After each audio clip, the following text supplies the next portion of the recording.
Yes, sir. Yes, sir. Yes, I will start.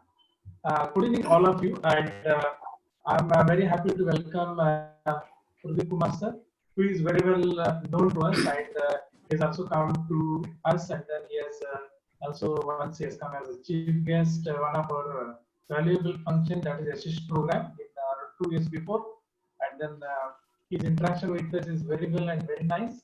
So that he is more interested in talking to students and giving so many ideas, and then before we proceed further, I'll just give a small introduction and then we'll proceed further.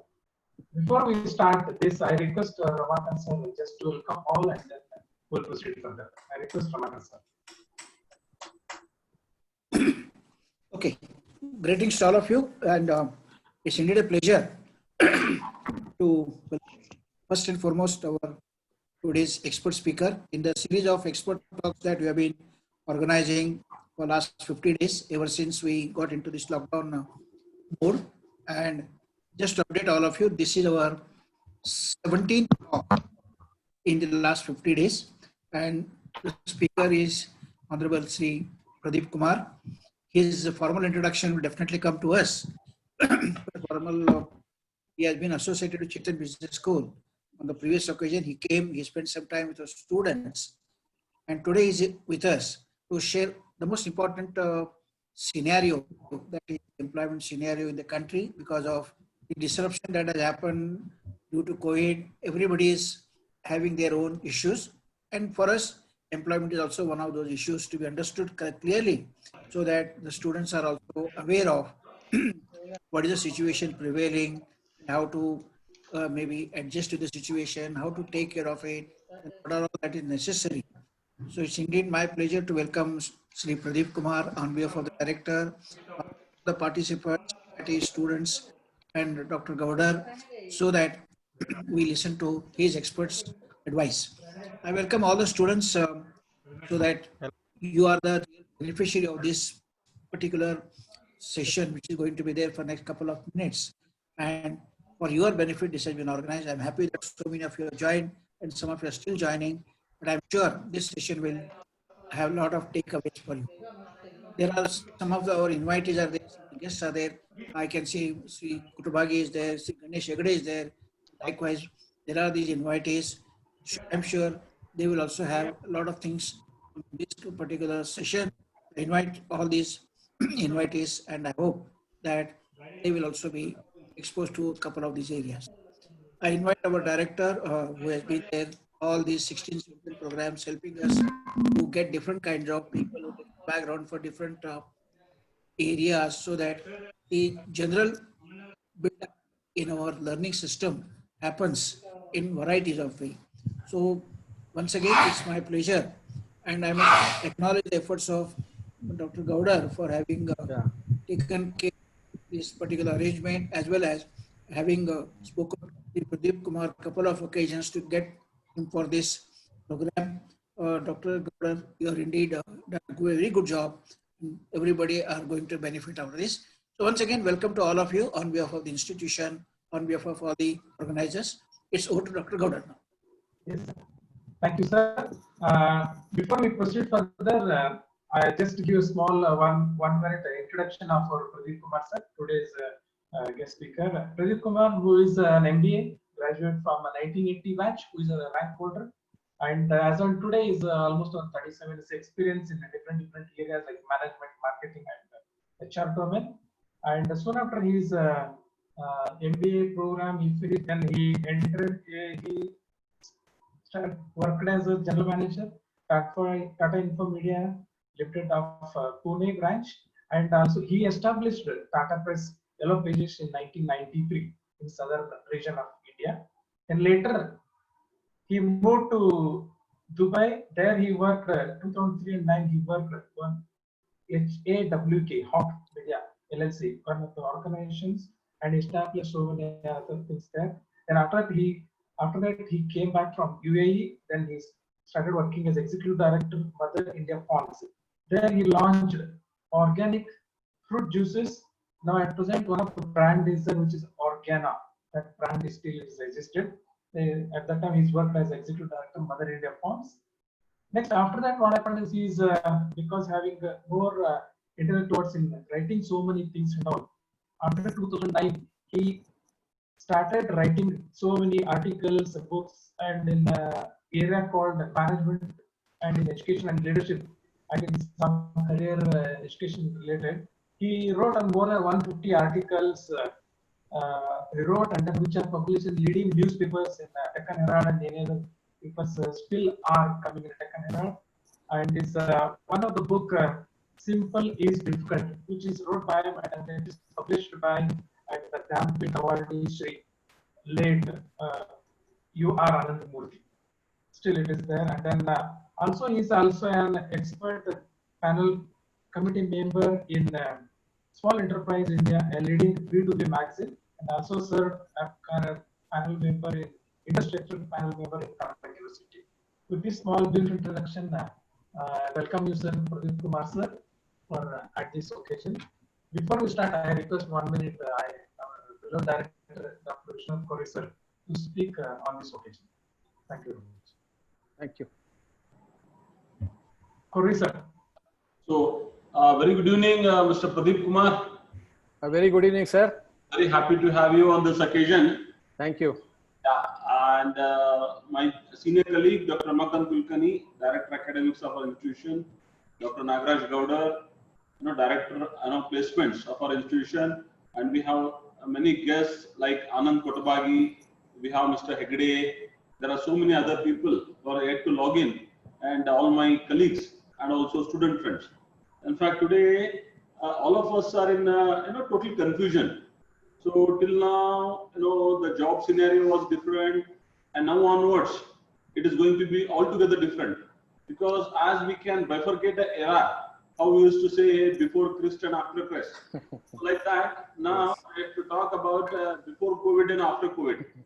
In fact, for all of us, at least this generation, who all are alive during this situation, it is going to be a milestone in our life. So- Because we have seen the life, we have seen the situation before COVID. Now we have to face the life after COVID. So this way, sometimes, there are many hopes. India may emerge as a global leader, and lot many new opportunities may comes up. But at the same time, we have to see whether our youth are ready for that. So this way, today's topic would be very, very relevant for all our students, because they are the people who have to make their career. As an institution, we are always there to support them. And we too, as an institution, we too, as a faculty member, have to have a paradigm shift in supporting the students and preparing them to face the present job market.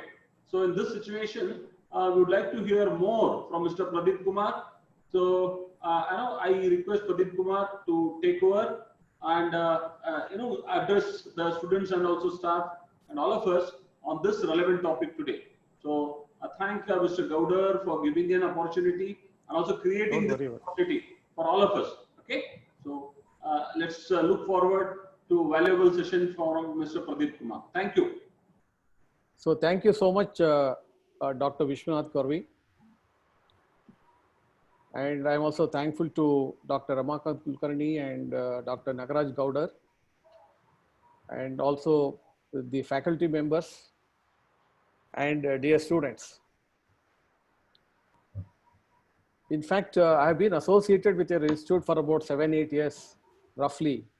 I come twice earlier for Viva exams, and also I was there last year, almost a year back. So we had met in June 2019, and now I can imagine there will be a completely new batch of students in the first year. I'm very happy to share my thoughts today, and with very specific attention to both employment scenario as well as what students in final year should be doing next. I have been exceptionally busy in this lockdown, contrary to what is the normal situation. And being so busy is a surprise to myself. I am part of a very large project for the last 1 month with Amazon. All of you, all the students are aware of Amazon. And we are adding Kannada language in the Amazon website. Maybe in about a few weeks from now or a month, you can search in Kannada in Amazon and check any of the products and services. So I am associated with this project. It's almost about 10, 12 hours a day kind of a work which is happening. I am also very happy to inform the students, especially, that I just finished a course with Harvard University. It's called Entrepreneurship in Emerging Economies. I strongly believe in the power of learning. And I would like to quote Mahatma Gandhi, who said, "Live, L-I-V-E, live as if you die tomorrow, and learn as if you live forever." I hope the students are getting the point. So being quite busy, I could not get as much time as I would have actually liked to for today's lecture. But what I have done is to focus on 4 different aspects in today's lecture. The first one is economy and employment in 2019 and 20, let's say last year. The second aspect is economy and employment this year, that is 2020-21. Then I will share a few points about economy and employment, etc. during 2021-22 onwards. That is what is likely to happen next year onwards. So one is last year, before COVID, what was the scenario? Now this year, living Corona times, let's say, what is the scenario? And what is likely to happen a year later? And then specifically, I'm going to spend quite some time about giving a perspective for students about how to build their career, especially in current times. I recall my last lecture in your institute in June 2019. I was referring to my speech, and I found quite a few things which were quite relevant as a backdrop for this lecture. So I remember having mentioned, I think this was also circulated last year. The lecture also was circulated. So one of the key points I made last year was global trade wars and a weakening global economy was one of the major points I highlighted last year. This is last year, June 2019. So there were global trade wars between some major powers, especially US, China, Europe also. So the weakening of global economy, we could see those signs. And therefore, the outlook last year itself was a little negative. The second aspect that I mentioned was in line with the global economy. You know, we live in globalized world. So there is no country which can be isolated. Whatever happens across the world, its impact is seen everywhere. So even the Indian economy was weak, and there were signs of the economy weakening further. Now, one of the key aspects we refer while speaking on growth rates is the GDP. You know, the Indian GDP used to be 6%, 7% a few years before. But when we had a meeting last year, I think we were estimating around 5 to 5.5% GDP. But there were also some concerns that if the economy doesn't improve, then the GDP might even drop below 5%. The other very important for us to note is the weakening of consumer demand. See, Indian economy, we have about 30 to 40% middle class, apart from the lower middle class and all that. So the consumer demand in many sectors, especially I can remember automobiles as one key area, was already weakening. The stock market, which is also a reflection of what is happening in the economy, was erratic. Our currency, the rupee, was weakening. And these were all the factors that was given as a backdrop to my lecture last year. And as far as the employment market was concerned, I did mention that that was not one of the best times, and unemployment in India was actually rising. The increase in number of students who are joining the employment market every year was not being matched by the number of jobs being created in the Indian market. So I hope the students here are able to understand this point, that every year lakhs of students, including MBAs, engineers, and a lot of other streams are completing their education and entering the job market, but the number of new jobs being created was not in line with the increase in supply. This was one of the major issues I had highlighted. The other thing that I want all the students who are here to understand and listen carefully is that we have been having a lot of surveys in the last many years, and almost every survey has indicated that Indian students across various educational streams, the point was brought out that there's a very clear lack of employability skills. Now, what are employability skills? One of the some of the major skills, I would come to that a little later, but some of the skills are what we call as soft skills. You might be having the knowledge after having done MBA, but are you able to apply those skills actually in the market scenario? So almost all the surveys have indicated lack of employability skills. And this was a major factor which was brought out in all the employment surveys.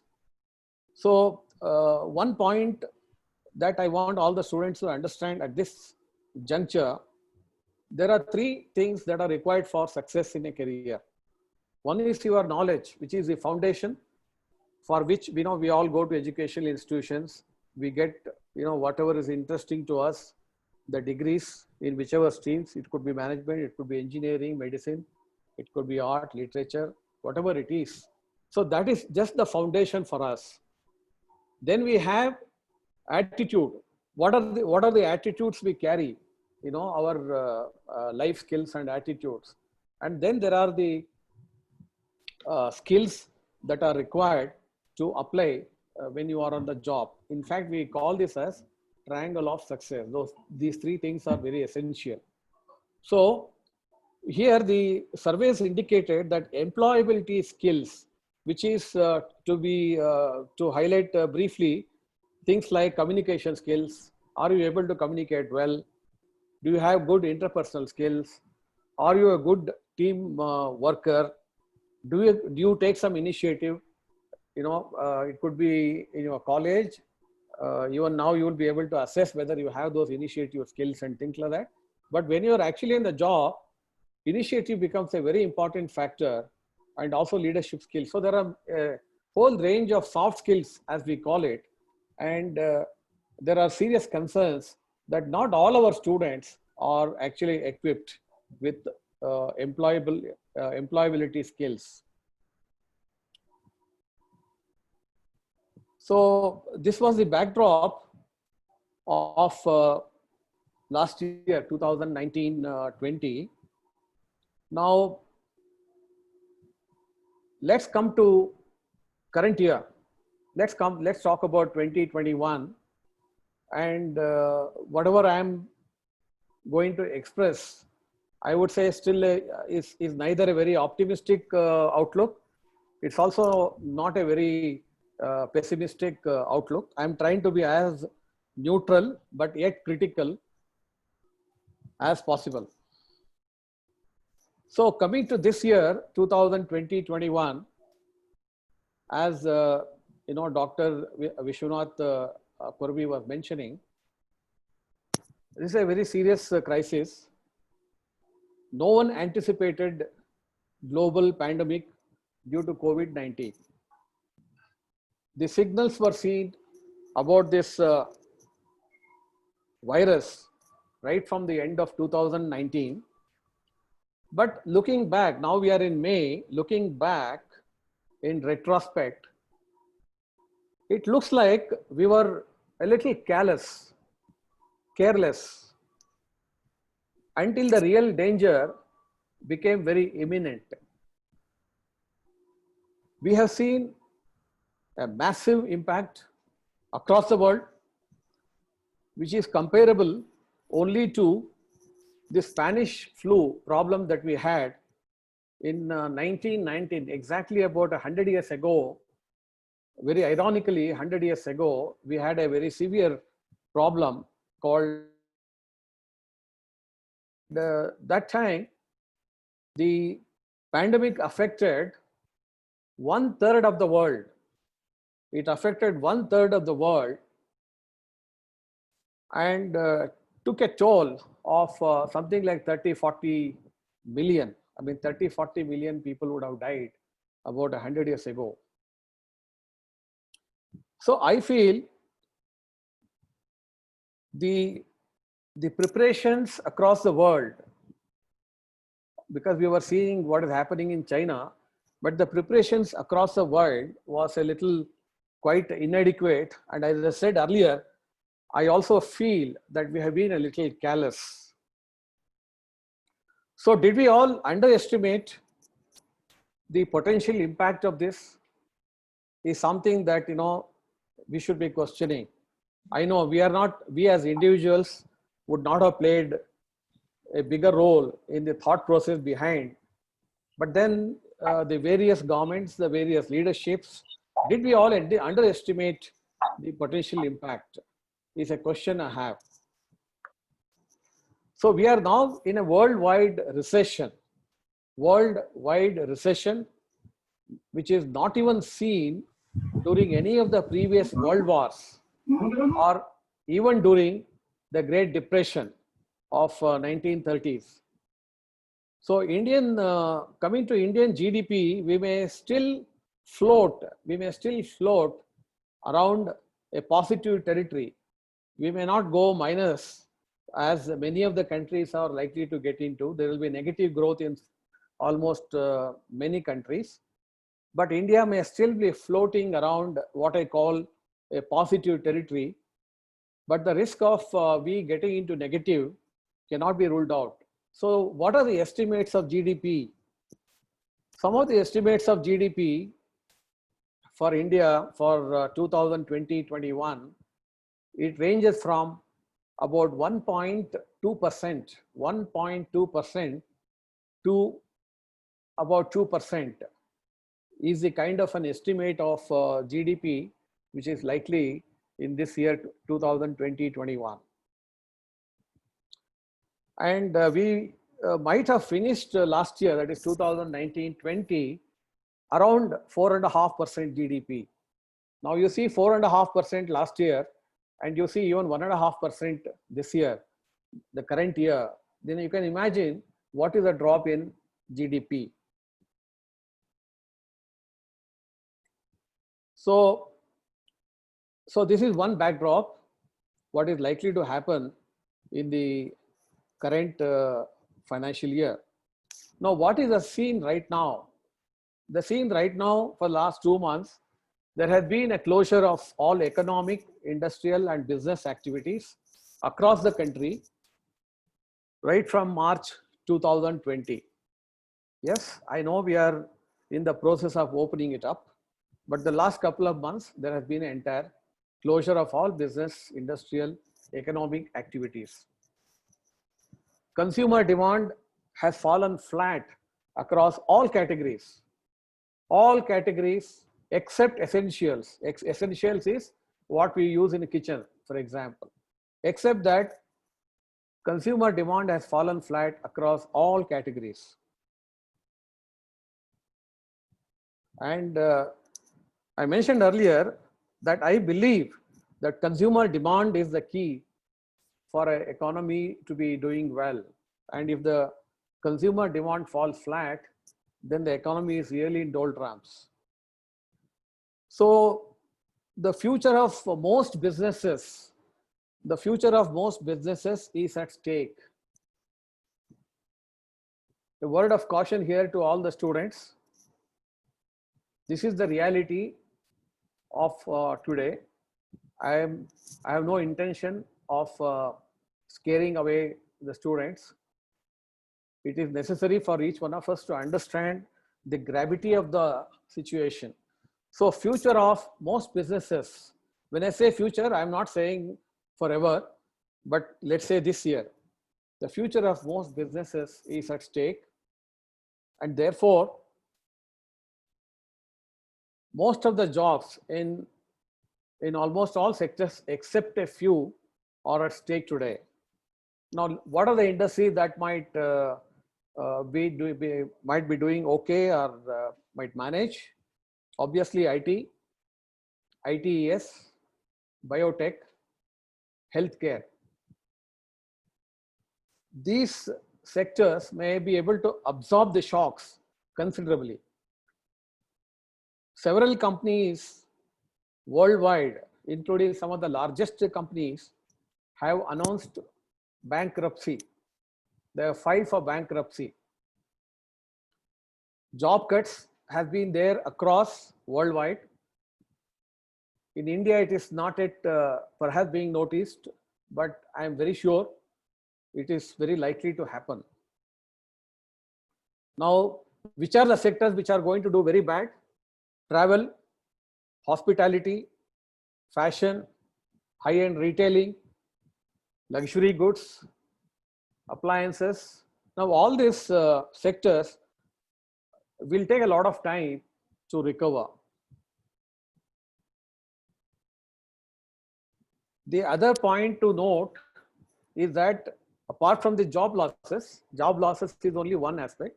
Apart from that, there are salary cuts happening, which is already being announced. What I have heard is a range of 20 to 80%. So 20 to 80% job cuts, salary cuts are there. 80% obviously will be at the higher levels, top management or senior middle management. But the point to note is at least about 20% salary cut is very likely in most of the companies and in many of the sectors. One is the salary cut here. The other aspect which is going to affect consumer demand and living of people is that those salaries that are now assured will also be delayed. It is not likely that it will be paid every month as per the norms of the companies. It also means that these salaries might be paid in installments. So before I come to a perspective for students, it's very important for us to understand what is the mindset, what is happening in the mind of an employer. So what is employer's perspective? Every employer, every company would now need to assess, and they're already doing it.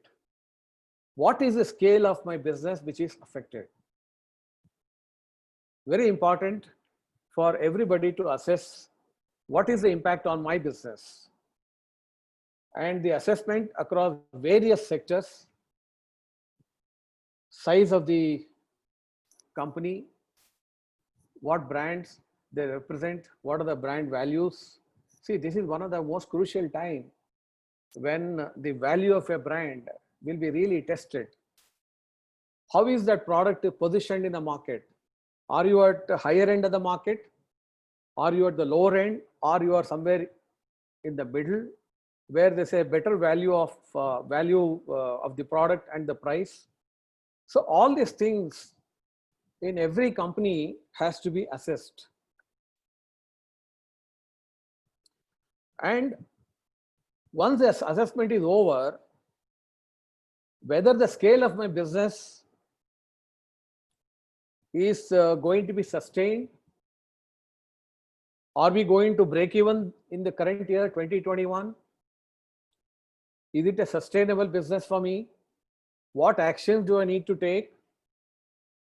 Are we at least going to break even this year 2021? I hope all of you understand, students, break even.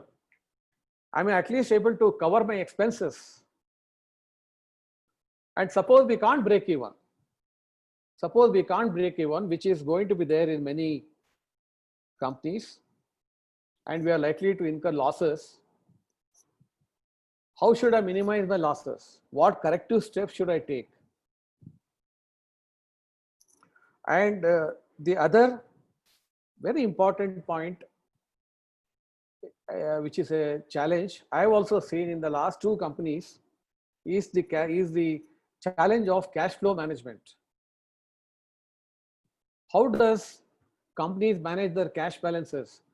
How does employees get every month right on time salaries, travel expense reimbursement? How does all these things happen? Obviously, it means that what we sell, we recover the money, and that money is being recirculated. But this is a very big challenge of cash flow management. So what is the impact in this year on the cash and funds flow? Imagine there could be a company in a certain business, and the customers are obviously going to take an advantage and say, yes, I can give you business, but you know the situation now. I will not be able, earlier I was paying you in 30 days. Now I can't pay in 30 days. I might need about 60 days. So working capital management will be a huge challenge in all the companies. So what happens in such a situation? Any company, now I have myself been in situations like this across companies which I have consulted. 2 things we all do in a crisis like this. The first thing is cut all advertising and marketing expenditure. What I mean is advertising. I'm not saying marketing human capital. I'm saying advertising expenditure is the first thing that is going to be cut across. So that is an industry which will suffer the maximum. Now, why do we do that? Because advertising doesn't immediately show results. It takes time, all of you know brand building and all those things takes a lot of time. It's a continuous process. So if I stop my advertising for 6 months or 1 year, nothing major is likely to happen.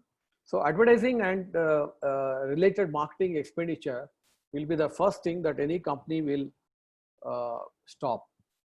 The second is the manpower cost.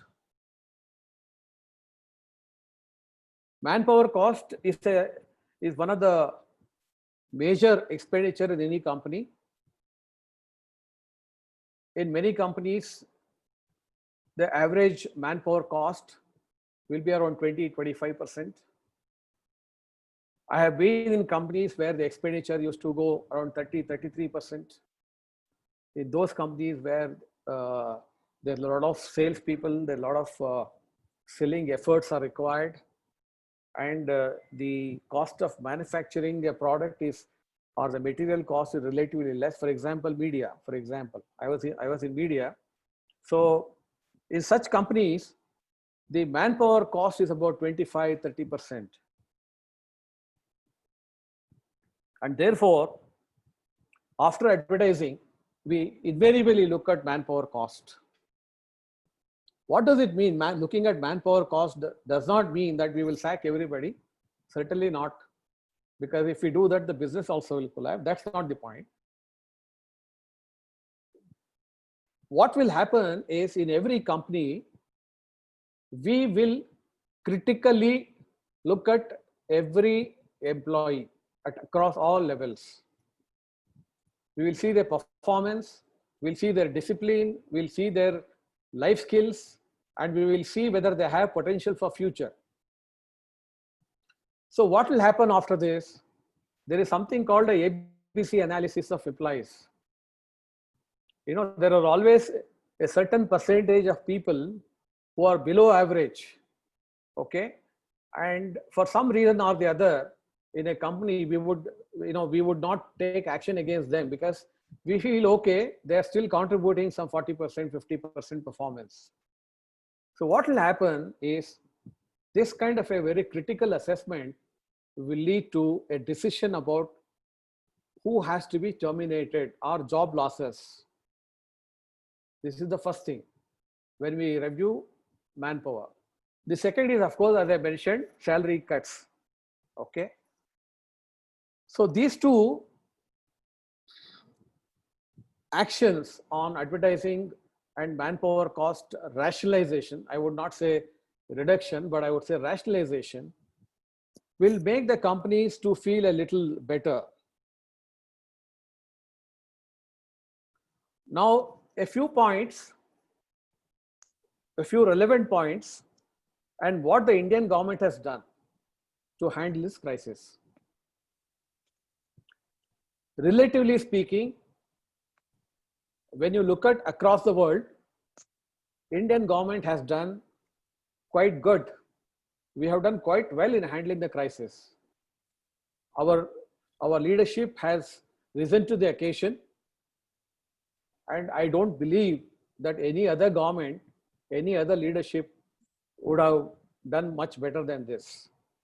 So as a government or as a leadership, Indian leadership has done quite well, and beyond this would have been difficult. That does not mean everything is fair and everything was really up to the expectation. So one of the good things that we did was a series of lockdowns. It has slowed down the spread, and it has given the authorities or the government or our healthcare infrastructure time to manage the crisis.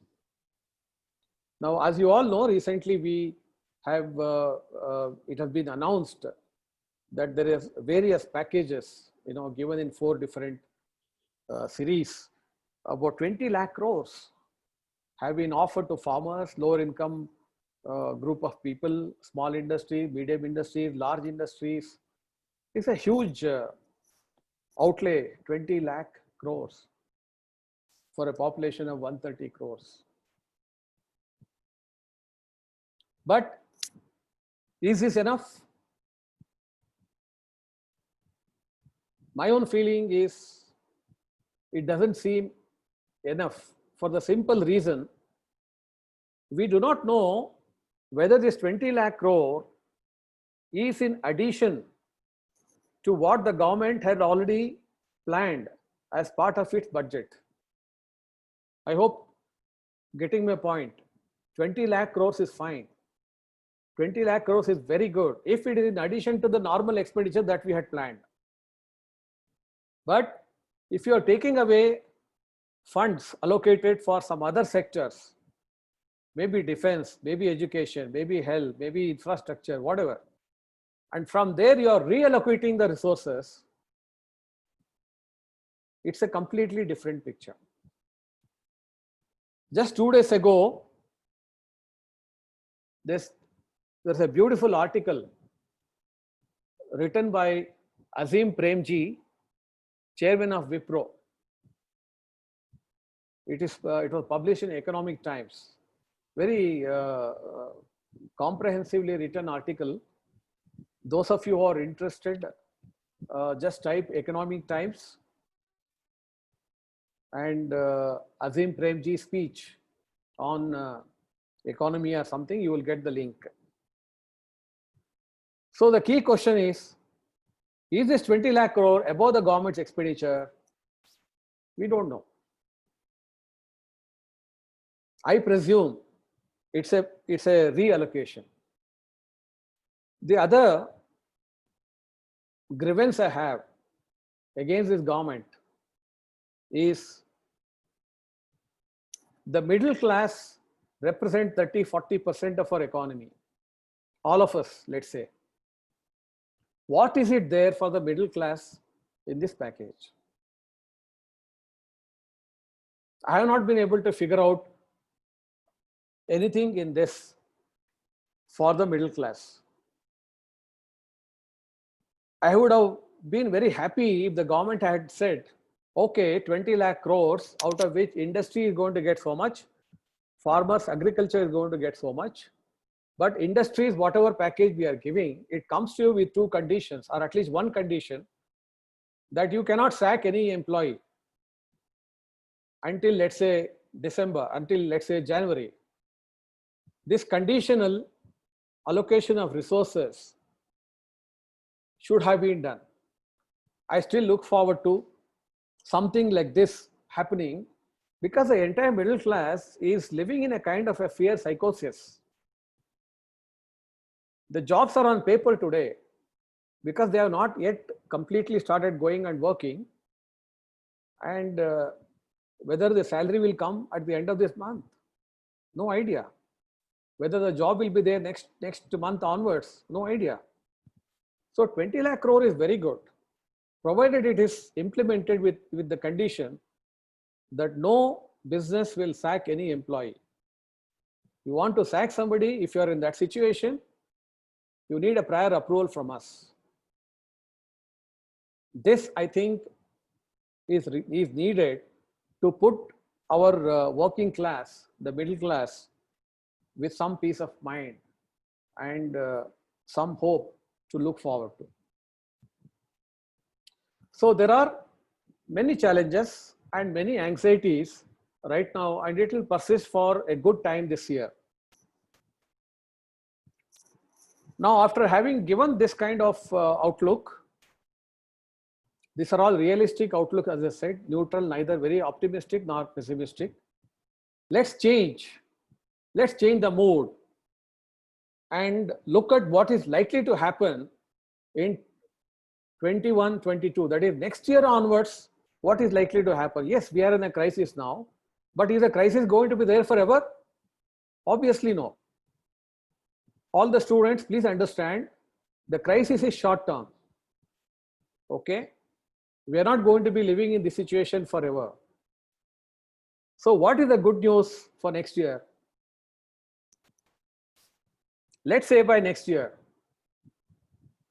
the current COVID-19 crisis would have disappeared.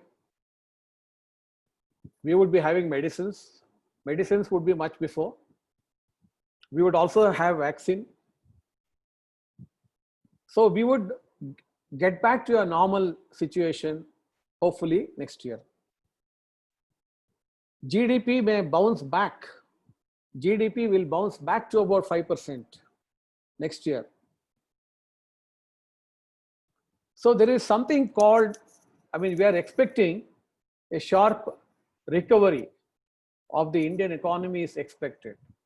Mark my words, there will be a sharp recovery next year. So that's the good news. Even travel, hospitality, high-end retail, all these sectors will bounce back. There is no problem on that. And you see, we always say, while talking, that public memory is very short. So over a period of time, we will all forget this. We'll all forget the social distancing, we'll forget the mask, and so many things, and we will all return back to normalcy. We'll all return back to normal life. I do hope that normal life return comes with some discipline. You must check how people live in Japan. Why, in fact, in Japan, the number of COVID cases are very low?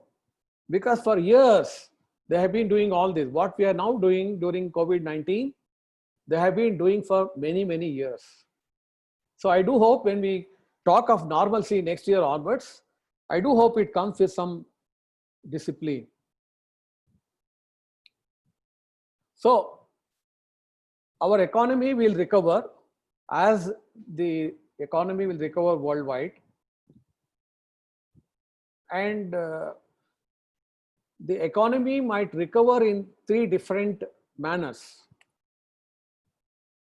And for simplicity of understanding, we attribute certain English alphabets to that.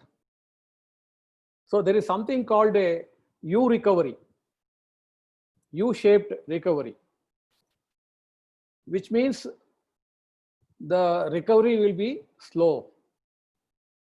U-shaped recovery, the recovery will be slow.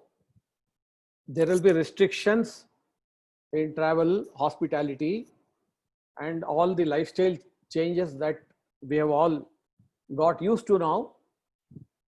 And what are the lifestyle changes? Everybody is now sticking to only essential expenditures. Am I right? So we are all doing only the absolutely essential expenditure. So there is a lifestyle change. There are restrictions on travel, hospitality. So the recovery, one possible recovery can be a U shape, which will be the slowest. The second is called a W shape, which means the market has collapsed, the economy has gone down. We may recover, start recovering in a few months' time, but COVID-19 may return, which is very likely. In fact, in some countries, they're talking of a return by September. They also call it as the flu season.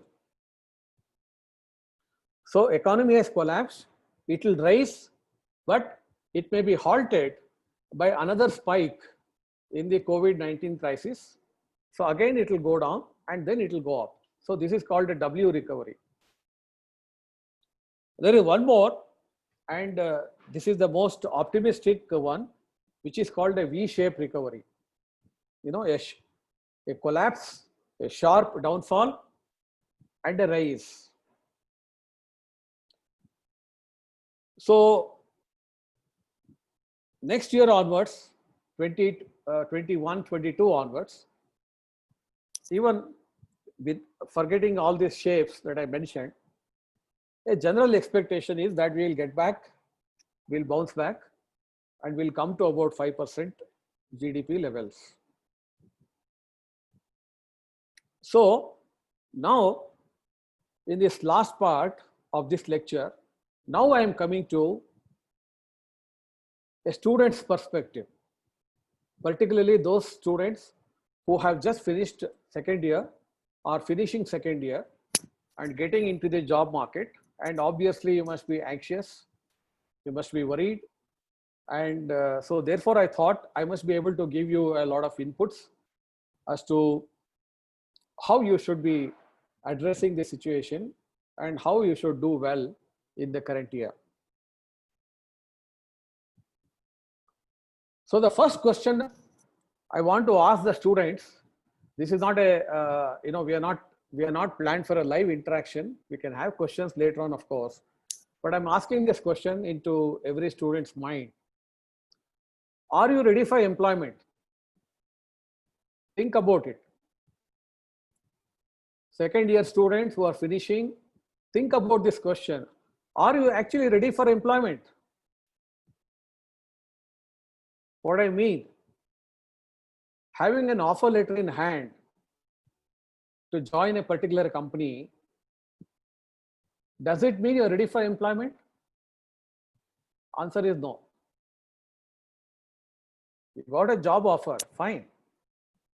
You'll be going there, you'll be joining, you'll be welcome, you will be given induction, training, all those things are there.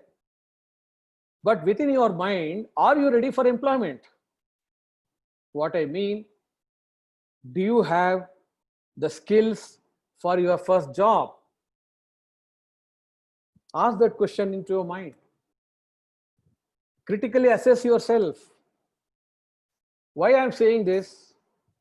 Because when you join, what are the skills that we want you to be having? Do you have leadership skills? Are you good in teamwork? Do you have problem solving and analytical skills? Do you have initiative? Are you able to adapt to change? See, this is very important aspect right now. Adaptability to a change scenario. So Are you a person who can adopt immediately? How good are your interpersonal and communication skills? Do you have strategic thinking and planning abilities? Do you have a global orientation? Can you leverage technology? Are you good in time management? Are you good in project management? Now, with these questions in mind, you answer yourself. I don't need that answer. You answer yourself whether you are ready for employment.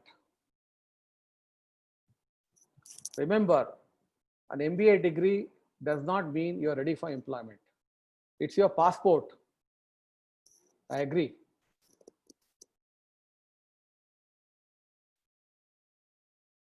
And all those skills that I mentioned so far, these are all general skills. But if you are getting into marketing, if you are getting into finance, if you are getting into HR, operations, logistics, supply chain management, then you need some more skills. You need some more skills relevant to that functional area. So, one is you need general management oriented skills, then you need your functional area skills. So, as you might know, I studied in Dharwad. I am an alumni of Kausali Institute of Management Studies. I have been coming to Hubli, Dharwad and many other parts of our state. And I must mention that our students need to improve a lot in all the skills that I just mentioned. It's very important. It should not be seen that you have a very sound, values, culture, morals, very good knowledge from a very good business school, but you are lacking in certain other skills.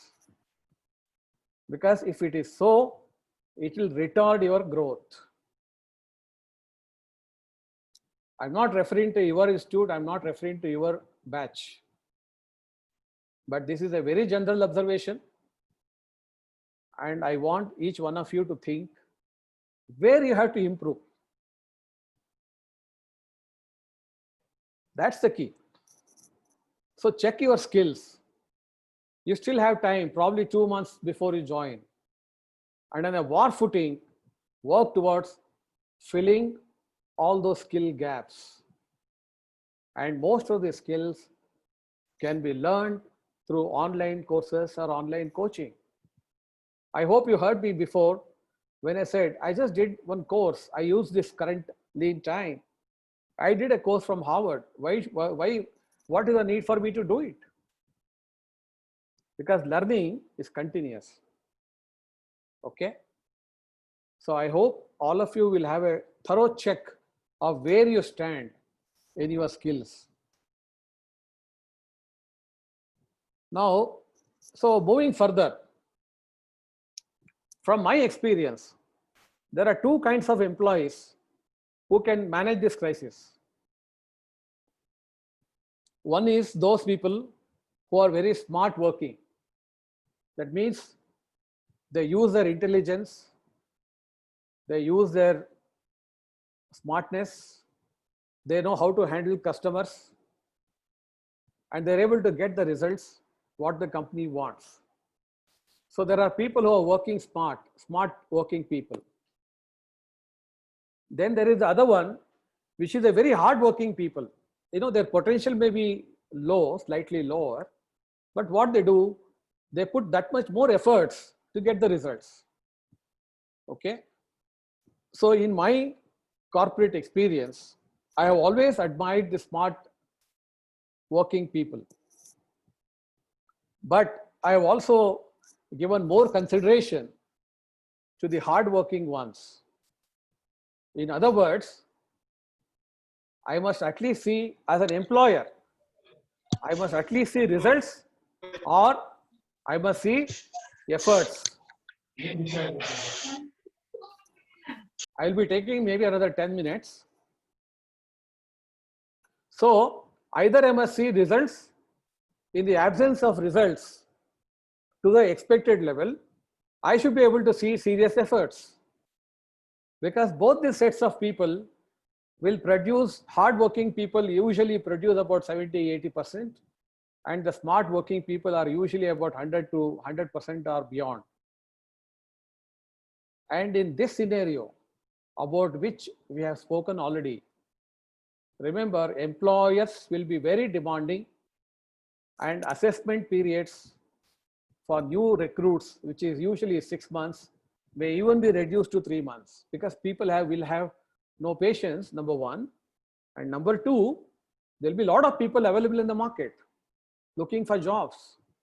I would expect about 15–20% unemployment in India in the current year, if not more. So any job, there are always people lined up to do the job. Okay. So employers will be very demanding, and assessment period for new recruits will be shortened, and assessments will be critical. And things like having a negative attitude, lethargy, indiscipline, average performance, you will have absolutely no place in the new economy. Please remember, there will be no place. Okay, now going ahead, I'm coming slowly towards what you should be doing, how you should be approaching your new employment. I hope all of you remember, I hope all of you know a person by name Jack Ma, J-A-C-K-M-A, Ma, Jack Ma. He is the founder and chairman of Alibaba, one of the most valuable enterprises and a global company.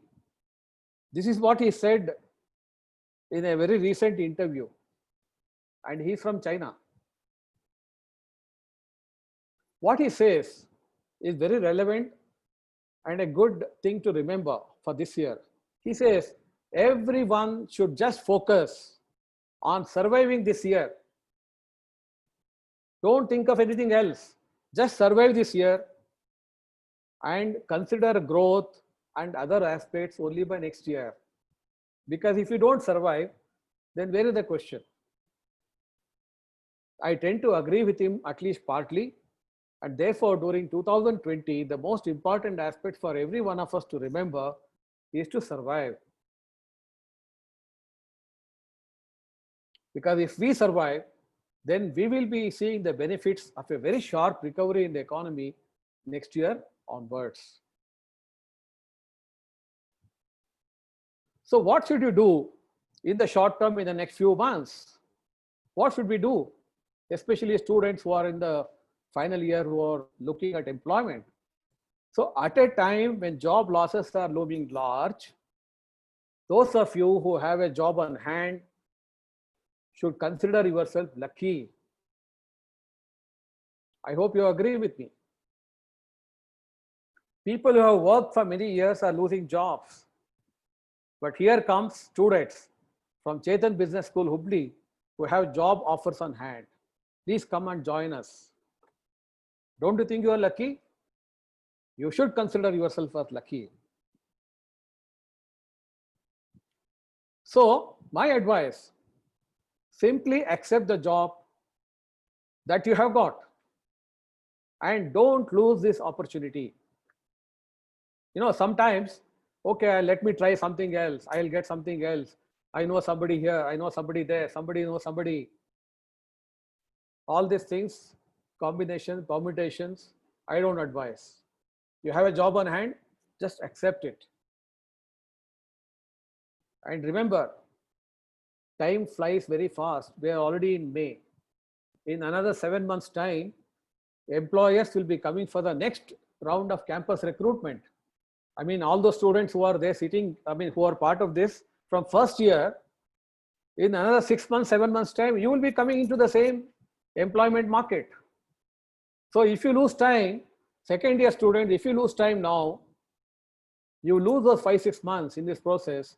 and you will be competing with your juniors. I'm not saying it is wrong. So don't lose the opportunity and accept what is available to you right now. And be open-minded and be prepared to travel, whether the job is in Pune or Bombay or Hyderabad or North or wherever. As long as the current crisis is reduced, very drastically reduced. Of course, that is you're going to be working, let's say 2 months from now or 3 months from now, and we don't expect the crisis to be very severe by then. Let's hope. So be open-minded, be prepared to travel where your career takes you. And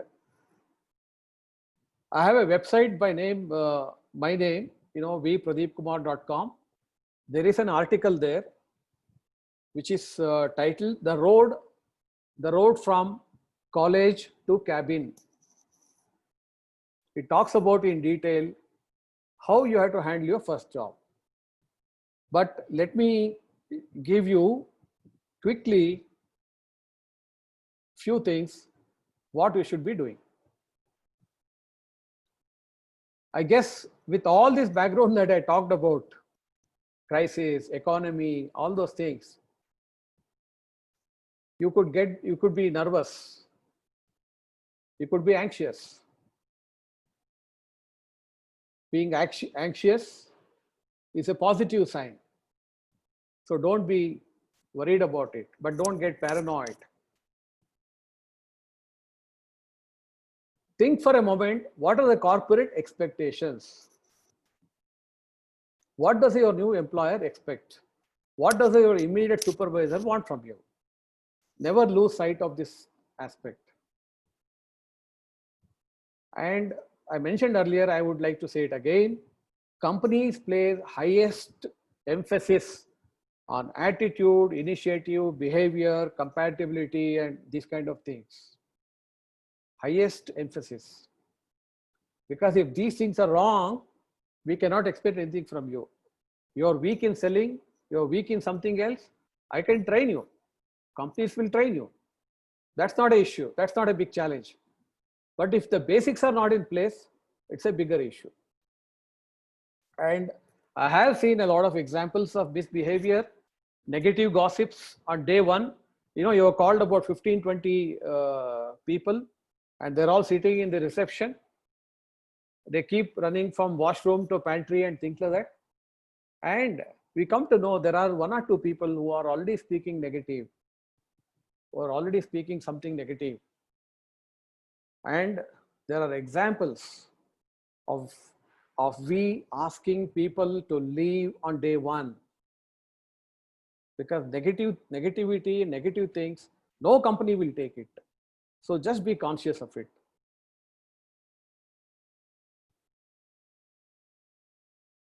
Okay, I think I have 2 more slides. I've not made slides, but in the nature of that. So preparation for the first job. How do you prepare for your first job? And what are the keys for success? Because I have seen a lot of people, and I've also written about this, and also I've done career counseling.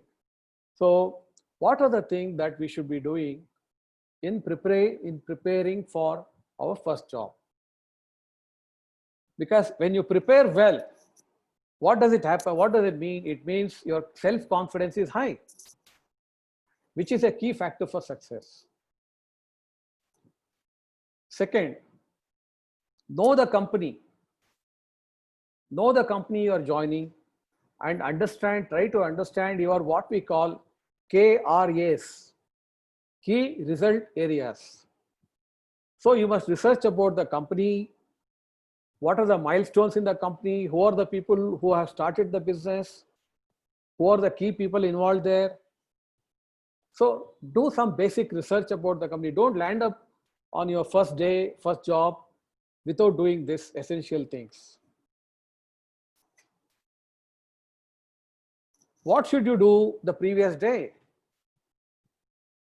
Sleep well. Very essential. Start your big day with a good sleep the previous night. Very essential to be alert and normal. Remember why I'm saying this, because next day morning you are joining. You will be called for induction training. There will be questions, right? So sleep well so that you are able to be alert. And I'm telling you all this more out of experience after having seen a lot of people. Don't skip breakfast. I'm telling you to this level because I know what happens when you have not had breakfast. When you're sitting in the training, you may be requesting the trainer, sir, I have not had breakfast. Can I go out and come? What message you are going to give? Don't skip breakfast. Have a wholesome breakfast, not a normal breakfast. Have a wholesome breakfast. Why? Because you don't know the schedule of the day. You don't know the schedule of the day. In many companies, training doesn't start the first day. If you're joining sales and marketing, we might say, okay, you go to the market with this guy. He's a senior for you. You just observe. You just understand what he does. And lunch plans in many organizations will vary. Okay, it can be uncertain time. So have a good breakfast so that you can, even if there's a delay, you're able to manage. What are the other things? Never arrive late on the first day for the job. Understand the location of the company where you have to report.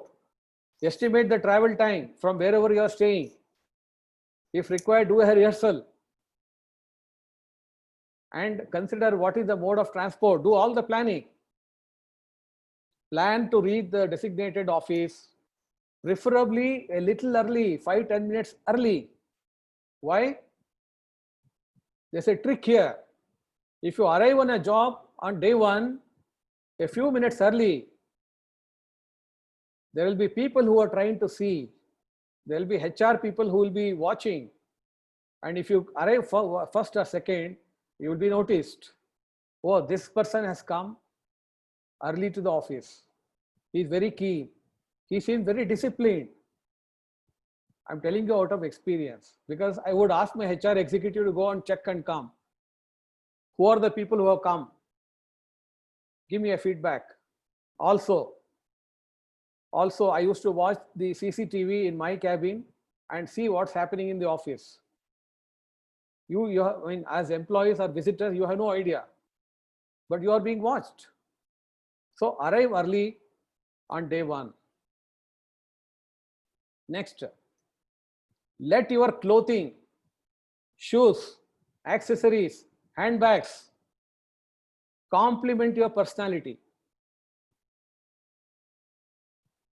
Avoid flashy, colorful, conspicuous garments. I hope you're getting the point.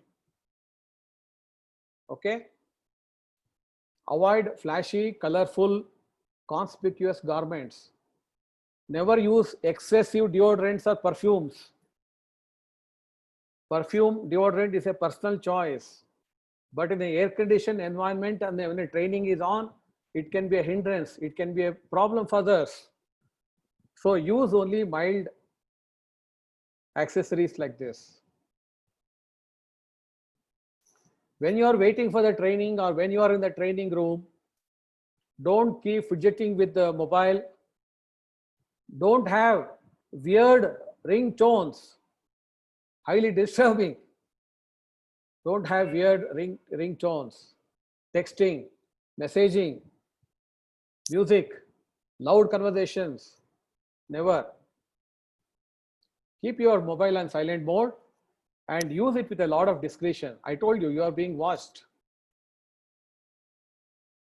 And do remember to carry your records, original, Xerox, photographs, because there will be a documentation on day one if it is not done already.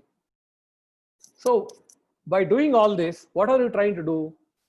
You are creating a positive first impression. I would have advised this in normal times also. In current times, it's even more important. Your attire and body language determines the first impression, and create the right impression as you meet a lot of colleagues and seniors. Make a special effort to remember their names and designations. Very important. When you're meeting a lot of people, it is very difficult, I understand. But try and make an effort to understand the names, understand the designations, and who are the key people. Greet people with a smile. Speak gently and a normal, confident handshake. All these are small things, but it matters a lot. And be restrained on day one. Be restrained on day one. Don't venture into making jokes, casual comments like we do in educational institution. This is your first job, remember. That's why I'm emphasizing all this. Be restrained, dignified, but actively participate in the induction training by listening attentively and asking some thoughtful, good questions. In fact, it's a good idea to have a ready-made list of questions. What is the vision of your company, sir? May I know? What has been your impressions last few years? What is the consumer feedback? You can imagine a lot of intelligent, good questions, thought-provoking questions. By doing this, you are creating an impression, a positive impression. And absorb a wealth of information and take notes on important topics to demonstrate your seriousness as well as a reference. Carry a notebook, have a proper pen, and understand the operations of the, remember I told you to make some research about the company before you go there. Now you are there. So understand the operations of the company and what are your key result areas. Asking your superiors. Ask questions, ask clarifications. And it's a very fine way to build relationships at workplace. So let me close this lecture by saying, especially to the students, do realize the importance of being a professional by behaving responsibly, demonstrating strong integrity, and a commitment to excel. So thank you all for listening to this lecture. I will try and send a PDF file of what I have spoken today. It may be of some help. So if anybody has some specific questions, we can take a few questions, but I know I have slightly exceeded, maybe about 5-10 minutes. So thank you all, especially Dr. Nagaraj Gowda for interacting and giving this opportunity to be with all of you. I'm sure if it was a normal time, we would have actually met in the institute. But you see, the technology is available and it is so comfortable that we can be together in the comfort of our workplace or wherever, and yet we are able to work. And this is the key lesson we all need to take, that we have to adopt ourselves as things change. Thank you.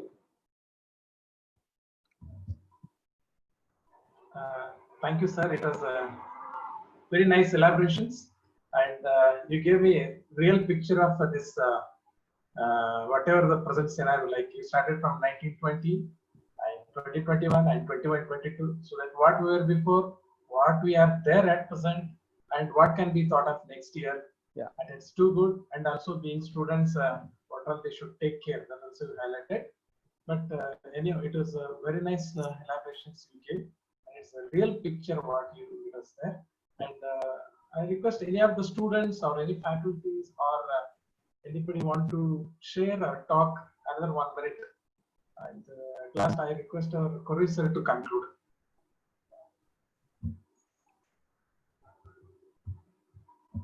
Hello. You all there? And just to mention, Dr. Gowda, now that Yes. technology is available and it's no hassle at all, we can do one more program if at all is required as we get closer to the students joining. I mean, anytime I'm available like this, there's no issue at all. Okay. Okay. Yeah, Okay. it can be a normal lecture also. It can Okay. be related to marketing or management, or it can be related to career counseling. Okay. So I am part of your institute, so we can always connect. Okay, sir. Thank you. Kotwai sir wanted to speak, sir. Kotwai, Yeah. sir. I'm Aman Kotwai. I'm a project consultant. I pick up projects from inception to trial production and commercial production. My main question is, see, in India, we are lacking in productivity. Yes, I agree. Because of that, our cost of production is very high. Yes, So now, a lot of thousands of companies are getting shifted to India. correct. We have to train our manpower to achieve what is called productivity. Yeah. Productivity can be in the office also. Yeah. Productivity can be in the factory also. Yeah. So supposing one person,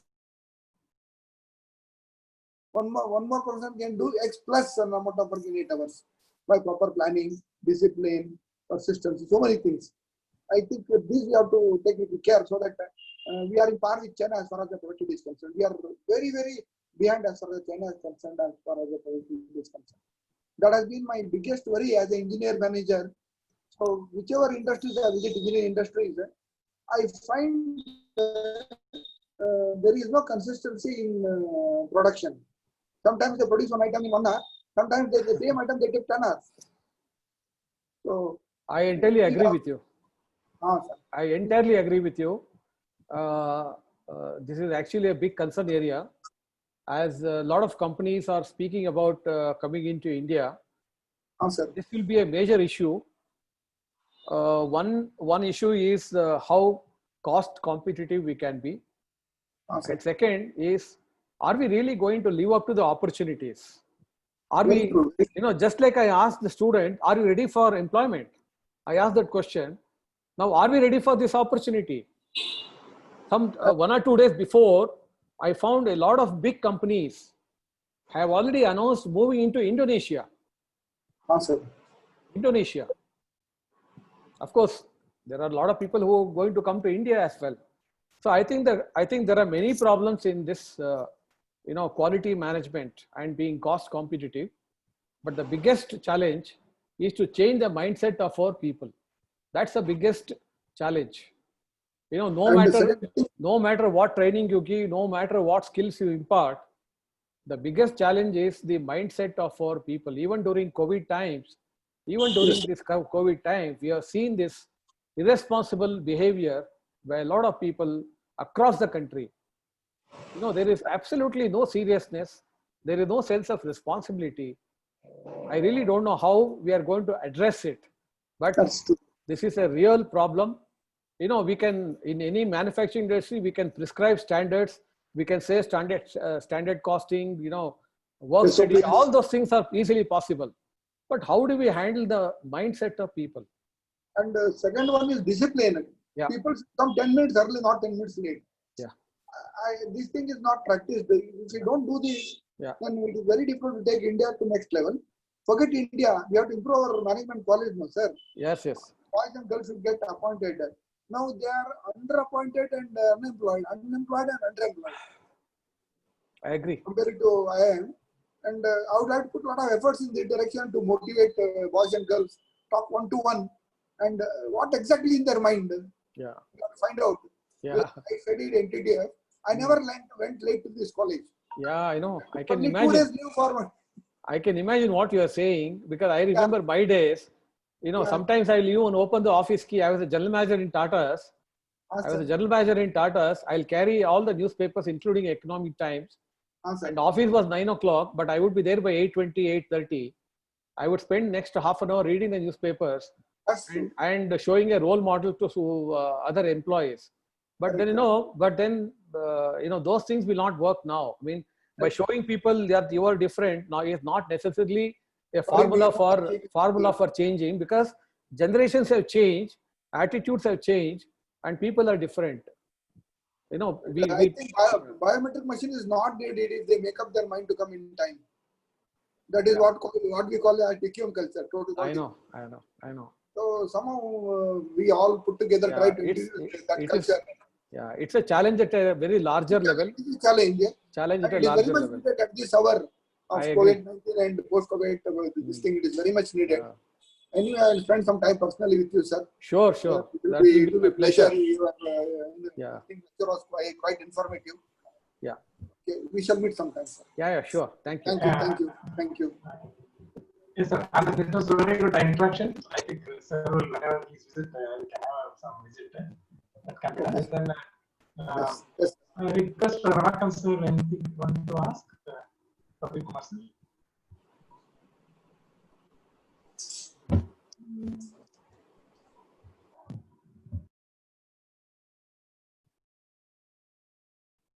So you can conclude.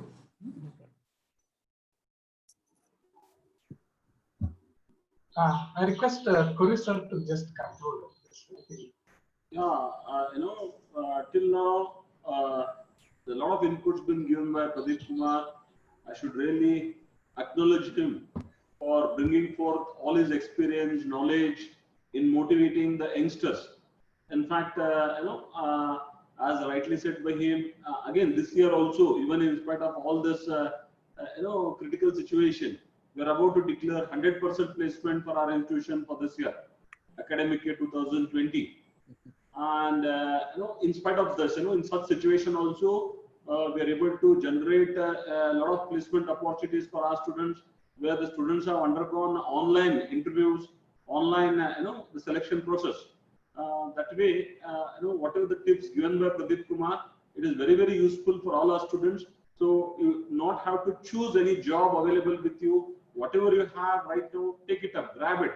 And it is the time for testing for all of you, because you are going to be the beginners and you're going to get this opportunity. So no matter what type of job you're getting, no matter where you're going to work, but get it and try to stick to the job, at least for 1 year from now. So because next year, yes, definitely, when you're going to have a next year altogether, you're going to have a different ball game. And now we need to wait for our opportunity, not standing, in at the corner, but now we have to be there in the forefront. So join the stream and take the opportunity, have a learning experience, and get prepared yourself for the days to come. And in fact, he has addressed all the issues. So how a new joinee should get prepared for his day one for the job, and after that. So in fact, it all comes out of his experience. So he has seen as an employee, as an employer, as a recruiter, as a trainer, where all this insights have made him to speak up. And this is very, very critical situation all of us are facing. And I hope for all our students, the inputs given by Mr. Pradeep Kumar would going to be a kind of a guiding light for all of them. So because already they are almost out of the institution, only they'll have to come back to the institution, take their examination, and go back to the companies. So they're on that verge, especially the second year student.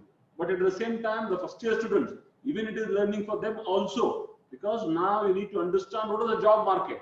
So they're going to recruit only quality people. In fact, you need to develop that quality in you. So as a first year students, now you start planning for your job, as rightly said by him. Next 6 months, you are there in the job market. That way, it's a time for the juniors also to get prepared. So, it was altogether a wonderful session by Pradeep Kumar. I should really acknowledge him for taking his valuable time and spending a time with the students, staff, and giving a lot of inputs about the job scenario at present in the country. So thank you, Pradeep Kumar. Thank you, sir.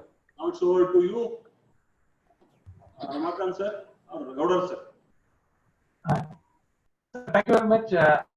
Whenever I spoke to you, then you were very always happy to talking to students, and you were also so busy last week. You told all your 2 days like this, third day like this, Saturday, Sunday I'm like this, but still I made you to say yes. At last you gave time on Monday. Yeah. Monday, and thank you very much. And then everyone was very much eager to listen to you. And thank you very much. And then whenever you are planning to come this side. Let us have a lot of discussions. We'll proceed further, sir. Thank you very much. Thank you. Stay fit, happy living, and have a good day. Thank you very much, everyone, for being with us. Yeah. Thank you, sir. Thank you. Yes, sir. Thank you.